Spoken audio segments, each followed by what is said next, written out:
They are here with me. Until a few years ago, I had a normal life in the city of Homs, where I own an underwear shop. When the people of Syria peacefully protested against the Syrian regime in March 2011, 40 people ran into my shop seeking sanctuary. Blood covers the floor. Children had been shot. I tore off pieces of fabric rolls to use as bandages to stop the bleeding. But the government got suspicious. They detained me. I was handcuffed by my wrists for hours, beaten with a butt of rifle and given electric shocks.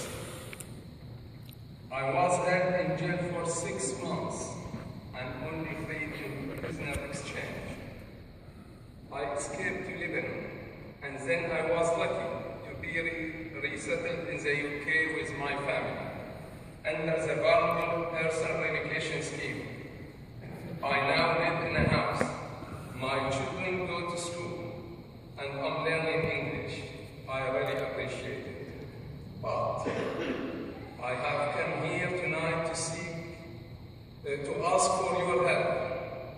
There are hundreds of thousands of extremely vulnerable Syrian refugees like me in camps throughout the Middle East. They need to be resettled, but the UK has only welcomed 143 only. And I cannot rest until I have helped them. Just like I offer sanctuary to people in my shop, I'm asking you to pledge your support for Citizen UK Sanctuary campaign. Lastly, I wanted to thank the UK government and the politicians from all parties who helped us. It is down to you that I stand here tonight, just as you helped me find sanctuary in the UK. I hope that each of the political parties work with citizens to increase the number of refugees resettled in the UK to 1,500. Thank you.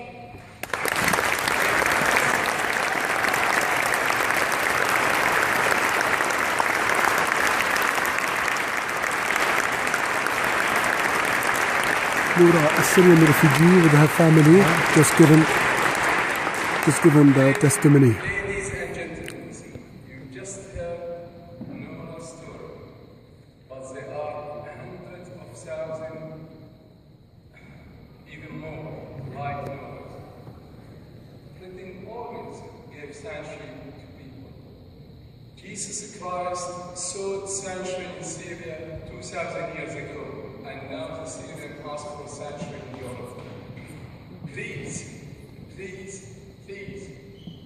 think of that, and that could be a death or life for a lot of people. I would like to thank you all for coming. Thank Citizen UK, all the politicians for being here and taking action. We would like to support the campaign. I would like to support, in particular, Councillor Kevin Davis for his support and taking action from the start and being part of it. Thank you, Mr. Davis. Thank you very much. I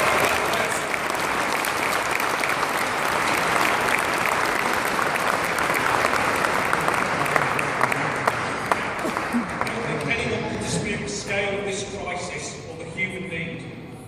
Aid from our government is great, but for a small number, the most vulnerable, it is not the answer. Some people will never be safe unless they're resettled. But we can see from Nora's story that resettlement makes a real difference to people's lives. It's just we need to do far more of it. As we've heard, the UK has only resettled 143 Syrians. That number's actually only likely to rise very slightly in the future. And while countries like Germany, Canada and the United States have pledged to resettle thousands of refugees from Syria on a per capita basis. The UK is actually right at the bottom, near the bottom of the league table, the European league table. It's on a par with countries like Belarus. Are we happy with that? I'm not happy. Are we happy with that? No, I don't think we're taking our fair share. Particularly when you compare 143 Syrian refugees that we've taken with the 1 million refugees living in Lebanon. In fact, the UK only resettles a total of 750 refugees from all the world's war zones. And while we grant asylum to a larger number who arrive here spontaneously, there's absolutely no way that the children that we saw in that video could make it over to the UK to claim asylum. The only way that those children could be looked after properly is if we resettled them with a proper resettlement programme. So we've actually got a modest proposal voted on by the Citizens UK Council. And our proposal is that Britain should increase the number of refugees it resettles from 750 to 1,500. And we want to resettle refugees from Syria and other places of danger every year. So I want to ask you all, do you agree that our nation of 60 million people could handle an extra 750 of the most vulnerable people like Nora every year? Yes. Are we willing to open our arms and welcome? Yes. Yes. When we launched this campaign, we knew we would have 3 targets. We knew we would need to persuade the national government to raise the quota from 750 to 1,500. We knew we would need councils to agree to coordinate the resettlement of 50 refugees locally here in the Birmingham and Black Country area. And we would need to persuade our own communities to offer practical support and welcome for the new arrivals. And because Citizens UK is an organisation that does, as well as demands, we're going to start with what we are going to take with respect to these issues. So I'm now going to ask for an update on the civil society pledges around the country with respect to asylum and resettlement.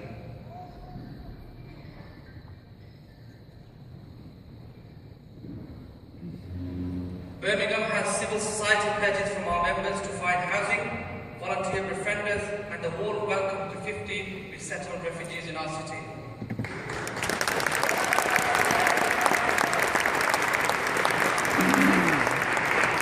My name is Sister Elizabeth from Islington Citizens in London.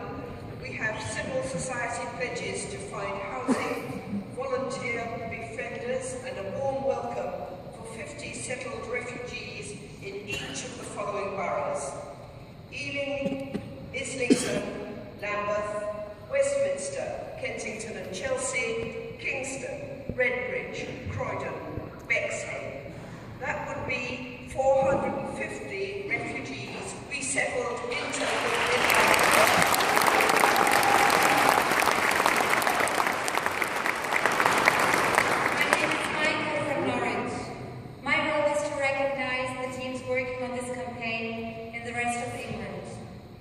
Norwich, Bristol, Malvern, Manchester, Vale of the White Horse, Nottingham.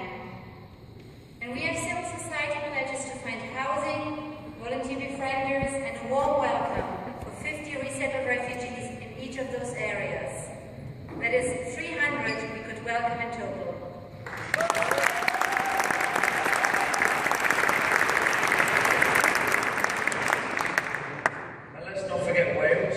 At our founding assembly in Cardiff, last year we launched a campaign to coincide with St Nicholas's Day.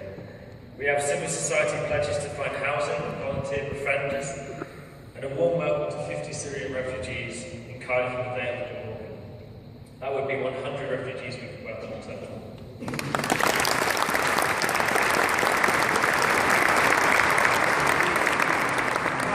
Thanks everyone. Give me a round of applause one more time.